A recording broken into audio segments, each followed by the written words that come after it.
All right, so we're back on the slides and we're here with our final use case. So this time we've moved away from our previous industry and we're going now to the energy sector. So in this case, our agent, still using data analysis and modeling, is instead a AI power plant performance analyst. In this case, we're using power plant data, which is sensor input, so temperature, ambient pressure, relative humidity, exhaust vacuum, and the target variable that we're trying to predict here is the net hourly electrical energy output. And again, we're going to give that to H2O agents, and it's going to go away and use a few tools such as Python coding, H2O Driverless AI, and even advanced reasoning. And the output of our agent is going to be some insights.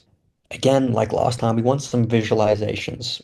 In this case, the particular twist is that we're introducing more of a time series taste to things. So we want to see in our visualizations seasonality and trends. We also want to have a driverless AI model to forecast hourly power output. And then finally, the recommendations is suggesting optimal operating parameters, alert thresholds, and control system adjustments. So with that all said, let's see how well our agent is going to do. So I'm going to jump over to H2O GPTe right now. All right, so we're back in H2O GPTe and I have put in my prompt here.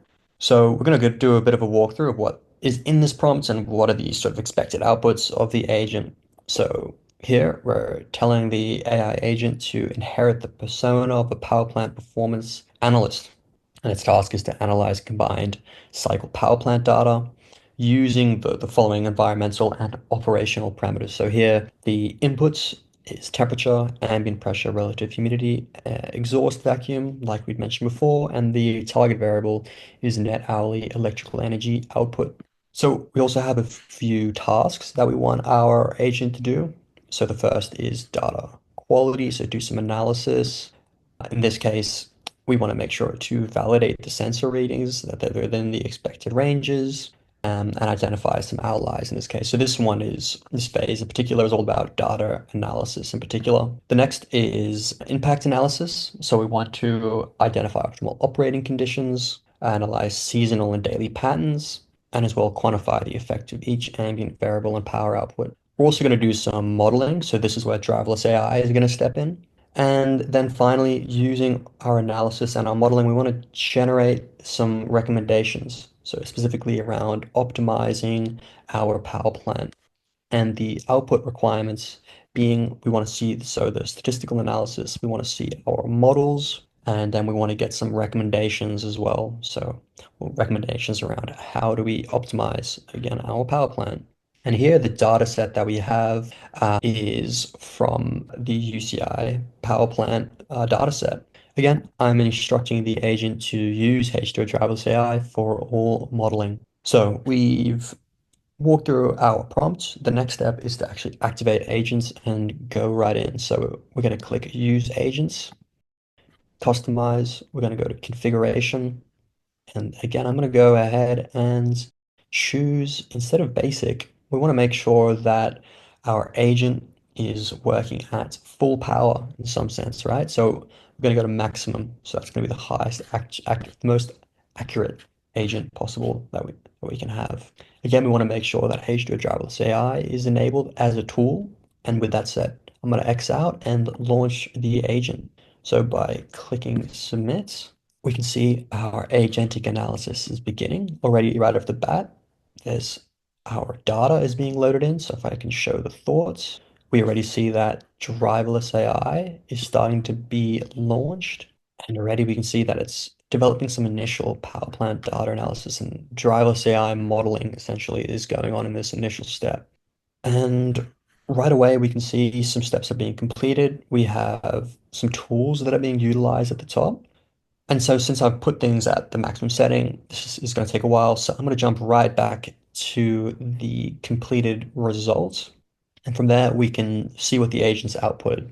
All right, so we have the result from the agent, and we can see all of the information that the agent has returned for us to analyze. So already we can see that the agent has pointed out a few files that it's generated, including this one, which is all about looking at the performance surface of the power plant, so looking at temperature versus humidity.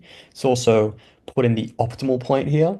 We could also look at some parameter sensitivity analysis charts here. We also have some time series charts here.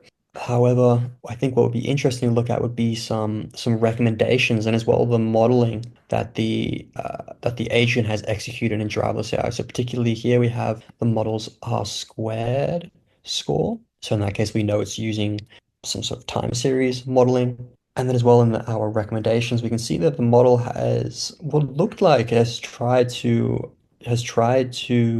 show us the economic benefits here, as well as what recommendations we can implement. So again, we asked the agent to recommend optimal optimal sensor measurements in some sense. So here we see that it's recommending to install the precision temperature control between this range essentially. And what's interesting as well, it's sort of asked us to implement these recommendations over various time frames. So here is within the first month, and then within the next few months, all the way up to, getting close to a year here. So there's a lot of recommendations here. And then finally, it's gone off to give us some kind of conclusion. I think would be interesting to look at would be what exactly the agent has outputted. So here we can see some more interesting curves here. So this is what these look like some scatter plots looking at environmental variable analysis. You can also see some code that the agent has generated. As well, what I think would be interesting to look at is interaction effects here. So that's sort of an interesting chart that we can analyze and really all of this is used to validate the agent's results. So we can have a look at all of these to make sure that the agent is really on the right track and essentially not outputting hallucinations.